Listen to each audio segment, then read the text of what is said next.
दो बार दो सीट जो जलपाईगुड़ी की दिखा रहे थे, क्योंकि वहां पे 20% से ज्यादा मुस्लिम है, इसलिए ये ध्यान रखना जरूरी है कि इस बार टीएमसी को बचा मुस्लिम डेमोग्राफी रही है, जहां उस लिहाज से चांस ये है कि ये क्लीन स्वीप हो सकती है या एक आध सीट हो सकता है चली जाए। वो एक आध सीट में से कौन सी सीट आप कह रहे हैं? एक सीट राजगंज की सबसे ज्यादा संभावना है। मैं भी बिल्कुल सहमत हूं कि राजगंज की सीट पे टीएमसी की थोड़ा बहुत टक्कर है, पर वो भी 50-50 है और बाकी सारे सीटों पे भाजपा की जीत होगी। मतलब आप कह रहे हैं कि वो 6-1 भी हो सकता है। मनोज जी, टक्कर है, लेकिन जो एज मिल रहा है उसमें बीजेपी को मिल रहा है। एज बीजेपी को है राजगंज में। हाँ, राजगंज में होता क्या कि सर्वे में देखा जाता है कि किसको एज आ रहा है, किस पार्टी को एज आ रहा है। टाइट फाइट होने के बाद भी एज बीजेपी को दिख रहा है। ठीक है, अगली बात कर लेते हैं कालिंपोंग की और दार्जिलिंग की, क्योंकि दोनों छोटे जिले हैं, इसलिए एक साथ इन दोनों को सम्मिलित करते हुए डेटा आपके सामने रख रही हूं। अब यहाँ पे तो सब भगवा ही भगवा दिखाई दे रहा है। कालिंपोंग की आप बात करें, दार्जिलिंग, कुर्सियांग, मातीगाड़ा, नक्सलबाड़ी, सिलीगुड़ी और इसके अलावा फानसिडेवा, ये वो सीटें हैं जहां पर पिछली बार भी बीजेपी ने जीत दर्ज की। इस बार भी बीजेपी जीत दर्ज कर सकती है। यहां पे मुझे नहीं लगता कि किसी में भी दो राय होगी। घोष, आपसे शुरू करते हुए, सारे सीटें भाजपा जीतेगी। हाँ, आप जो बात कर रहे हैं एकदम सही है, क्योंकि ये जो डाबग्राम फुलबाड़ी सीट है ना, यहाँ पर टीएमसी के बहुत बड़े नेता गौतम देव वहाँ से कॉन्टेस्ट करते थे। तो लास्ट बार वो शिखादी से हार गए, शिखा चटर्जी से हार गए, और इस बार उनके हिम्मत नहीं हुए डाबग्राम फुलबाड़ी से वो फाइट करे। वो चले गए सिलीगुड़ी लड़ने के लिए, लेकिन वहाँ पर भी शंकर घोष जी है, तो वहाँ पर भी उसका नहीं होगा। ये जो 6 सीट्स है कालिम्पोंग, जो 2021 में GJM गोरखा जनमुक्ति मोर्चा का जो फ्रैगमेंट टीएमसी के साथ था, उनके पास गए थे, बट वो इलेक्शन छोड़ के बाकी 2019 पकड़ लीजिए, 24 पकड़ लीजिए, सारे जगह में कि वहाँ पर बीजेपी का ही लीड है। और SIR के बाद जो भी डेटा क्लीन अप हुआ है उसमें तो मार्जिन और भी बढ़ते हुए दिख रहा था। एक ही यहाँ पर टेंशन का बात था कि गोरखा वोट जो है वो वोट फिसल ना जाए, क्योंकि उन लोगों का नाम थोड़ा बहुत SIR में निकल गया। बट जब अमित शाह जी ने आया और ये बोल दिया कि भाई इलेक्शन हो जाने दो, आप एक लोग भी जो इंडियन हो उसका नाम वोटर लिस्ट से नहीं निकलेंगे, तो उसके बाद दार्जिलिंग और कालिम्पोंग का जो 6 सीट्स है वो डन एंड डस्टेड। वहाँ पर आंख बंद करके कोई भी जीत सकता है, उसमें भाजपा के अलावा कोई नहीं। सर डन एंड डस्टेड है, तो इसे यहाँ स्टूडियो में भी डन एंड डस्टेड कर देती हूँ, क्योंकि ये वो क्षेत्र है जिससे लेकर ना सज्जन जी, ना दत्ता जी और ना मनोज जी को कोई दो राय होगी।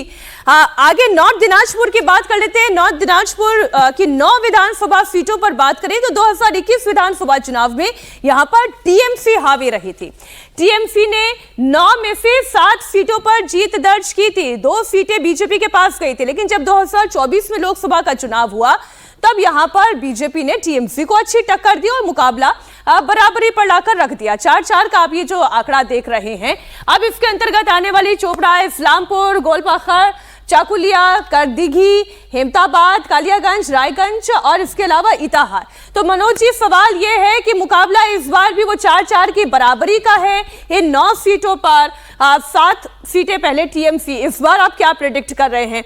मैं अगर हेमताबाद की ही बात कर लूं और साथ ही इसी से जुड़ी हुई कालियागंज सीट की बात कर लूं। अब जैसे रायगंज है, इसमें स्लाइट है, जो मिल रहा है वो टीएमसी को मिल रहा है। कारंदीगिरी जो दिख रहा है वो भी आप रायगंज कह रहे हैं, क्योंकि पिछली बार 2021 से बीजेपी ने स्लाइट इस बार टीएमसी को दिख रहा है। हाँ। लेकिन यहाँ पे फाइट हुआ है, वोट परसेंटेज ज्यादा है, तो ये निकल जाएगी सीट। लेकिन ऐसा नहीं है कि एक तरफा वहां पे चुनाव है, ऐसा नहीं है। तो 2-3 सीटों को छोड़ दिया जाए तो मुझे लग रहा है कि सारी की सारी सीटें वहां पे बीजेपी ले आएगी। नहीं, उल्टा बोल रहे हैं और टीएमसी ले आएगी, टीएमसी लेकर आएगी। आप ये कह रहे हैं कि जहां पर 2024 में मैं देख रही हूं कि करदिघी, हेमताबाद, कालियागंज और इसके अलावा रायगंज, ये 4 सीटें ऐसी हैं जहां पर बीजेपी लीड करा रही थी। हाँ, रायगंज में भी बहुत टफ फाइट है। यहाँ पे एज टीएमसी को मिल रहा, लेकिन वो तीनों सीटों बीजेपी को आ जाएगी। घोषणा कौन सी सीटें बीजेपी के पास? देखिए, ये उत्तर दिनाजपुर का जो 9 सीटें है उसमें हेमताबाद, करौंदगी, कालियागंज और रायगंज, ये 4 तो पहले से ही बीजेपी के लिए दिख रहा था।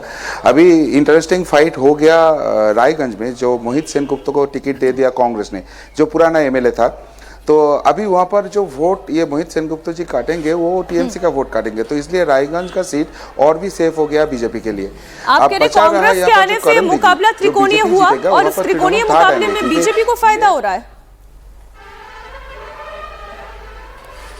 हाँ, और करंदगी में जो होगा लेफ्ट के साथ भाजपा का फाइट रहेगा, वहां पर टीएमसी थर्ड आने वाला है।